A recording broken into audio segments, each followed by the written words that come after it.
বার্মিংহামের আস্টনে হয়ে গেল বাৎসরিক মিলন মেলা 2024। সিলেটের দক্ষিণ সুরমার গোপ শহর গ্রামের সংগঠন গোপ শহর প্রবাসী ইউকের উদ্যোগে স্থানীয় একটি হলে এই মিলন মেলার আয়োজন করা হয়।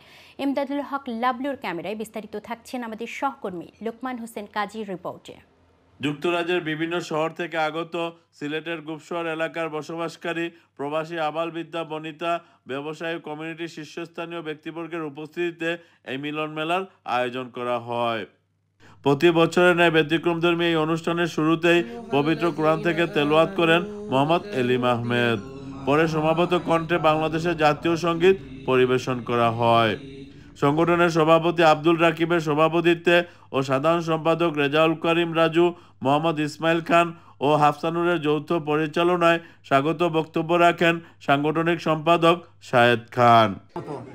গেট টুগেদার বাৎসরিক মিলন মেলা আমরা 2024 এখানে পালন করলাম। এটা আমরা গ্রামের সবাই বাংলাদেশের বাইরে আমরা গুপশহরের প্রচুর মানুষ এখানে মাঝে বিরাটের অনেক জায়গা থেকে আমাদের এই যে বাচ্চা কাচ্চা ফ্যামিলি যারা আসছেন ওরাই যেন আমাদের বাংলামের অনেক অধিবাসী আছেন ওদের সাথে ওদের পরিচয় হবে। বাংলাদেশ নাই আমরা গুপশহর গ্রামের আমরা প্রবাসীও চাই আমরা যেগুলা কিছু করতাম সব সময় যেগুলা প্রবাসী যারা আমরা বাচ্চাই না আছেন তারাও এনকারেজ হইন এটার উপরে আর আমরা সবসময় চাই যে সব গেট টুগেদার একসাথে থাকতাম। অনুষ্ঠানের প্রথম পর্বে গুপশহর গ্রামের মানুষের আর্থ-সামাজিক উন্নয়নে এবং বিভিন্ন স্থানে গুরুত্বপূর্ণ অবদান রাখায় প্রয়াত মোহাম্মদ মঈনুদ্দিন, মোহাম্মদ আকরাম খান ও সেলিম খান বাবুলকে মরণোত্তর ক্রেস্ট প্রদান করা হয়। গুপশহর গ্রামের বিভিন্ন সামাজিক উন্নয়নে ও কমিউনিটিতে অবদান রাখায় মুরব্বিয়ানদেরকেও ক্রেস্ট প্রদান করা হয়।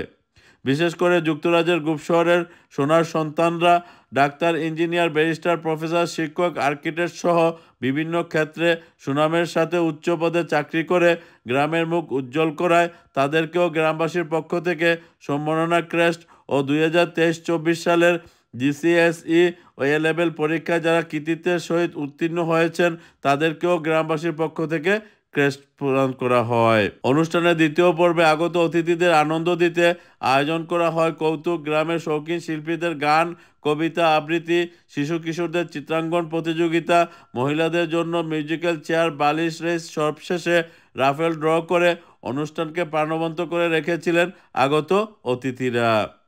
নারীর টানে সুদূর সুইজারল্যান্ড থেকে উক্ত অনুষ্ঠানে যোগ দিয়ে নিজেকে গর্বিত মনে করছেন গুপশহরের গর্বিত এই নারী। স্পেশালি সুইজারল্যান্ড থেকে আইসি just simply for this event. আমার এখানে সব চাচা ভাই বোন সবরে দেখে আমার অত্যন্ত খুশি লাগছে। নিজ ঘরে তৈরি করা ডিজার্ট কম্পিটিশনে মহিলাদের মধ্যে প্রথম ও দ্বিতীয় হয়েছেন তাদেরকেও পুরস্কার করা হয় এবং আয়োজকরা বলেন সবার সাহায্য সহযোগিতা থাকলে আগামী বছর আরও বড় পরিসরে বড় অনুষ্ঠানের আয়োজন করা হবে। বার্মিংহাম থেকে লোকমান হোসেন কাজী, আয়ন টিভি।